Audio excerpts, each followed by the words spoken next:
जगन्नाथ जी महादेव को खेती क्यों करवा रहे हैं, जानने के लिए सुनिए ये कथा। भगवान शंकर गहरी सांस।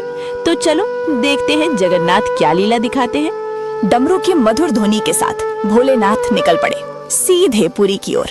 उधर स्वयं जगन्नाथ जी अपने आंगन में बैठे थे, चेहरे पर वही रहस्यमय मुस्कान, जैसे उन्हें पहले से पता हो आज कोई विशेष अतिथि आने वाला है।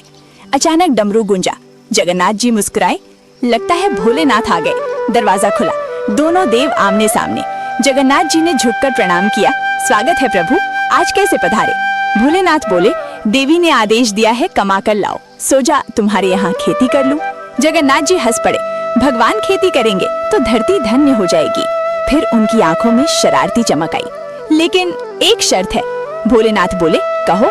जगन्नाथ जी बोले, खेती में जो हिस्सा आप चुनेंगे बाकी हिस्सा मेरा होगा। भोलेनाथ बिना सोचे बोले, मंजूर है। जगन्नाथ जी मन ही मन मुस्कुराए।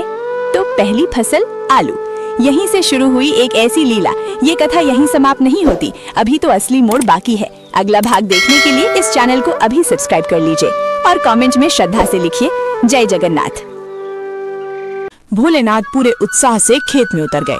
नंदी आगे आगे, भोलेनाथ पीछे पीछे हल पकड़े हुए हल चला रहे हैं। धूप तेज थी, मिट्टी गीली थी, लेकिन उनके चेहरे पर मुस्कान थी। वो बोले, नंदी ध्यान से, कठिन तो है पर आनंद भी है। दिन बीतते गए, खेत हरियाली से भर गया। कुछ समय बाद फसल तैयार हो गए।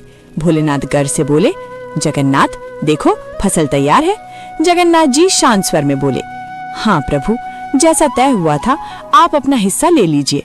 भोलेनाथ ने बिना देर किए आलू के ऊपर की हरी पत्तियां काट ली, गठरी बनाई, नंदी की पीठ पर रखी और प्रसन्न मन से कैलाश लौट पड़े। रास्ते भर कहते रहे, आज देवी प्रसन्न होंगी।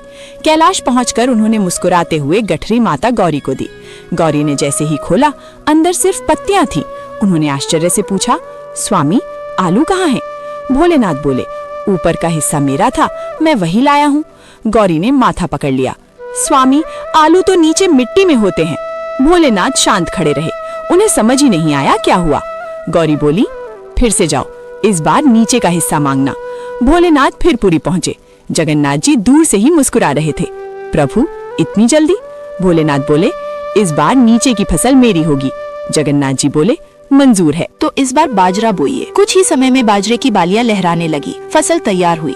भोलेनाथ ने नीचे की सूखी डंडियां काट ली, गठरी बनाई और फिर कैलाश लौट आए। गौरी ने गठरी खोली, फिर वही निराशा, स्वामी बाजरा तो ऊपर की बालियों में था। भोलेनाथ अब सचमुच सोच में पड़ गए।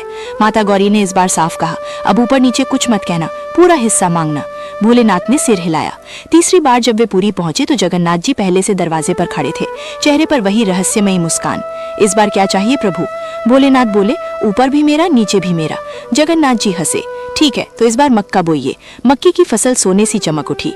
भोलेनाथ अत्यंत प्रसन्न थे, इस बार सब कुछ मेरा है। तभी जगन्नाथ जी आगे बढ़े और मुस्कुराकर बोले, प्रभु ऊपर और नीचे आपका है, लेकिन बीच का हिस्सा हमारा। भोलेनाथ ठिठक गए। जगन्नाथ जी हंसते हुए भुट्टे तोड़कर ले गए और भोलेनाथ के पास रह गईं ऊपर की पत्तियां और नीचे की डंडियां।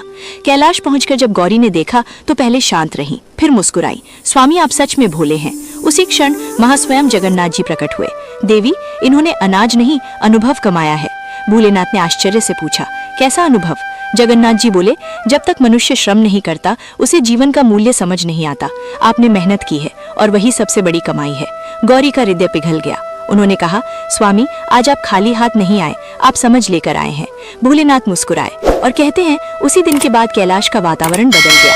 अगर आपको ये लीला अच्छी लगी हो तो अभी चैनल को सब्सक्राइब कर लीजिए, वीडियो को लाइक कीजिए और कमेंट में लिखिए, जय जगन्नाथ।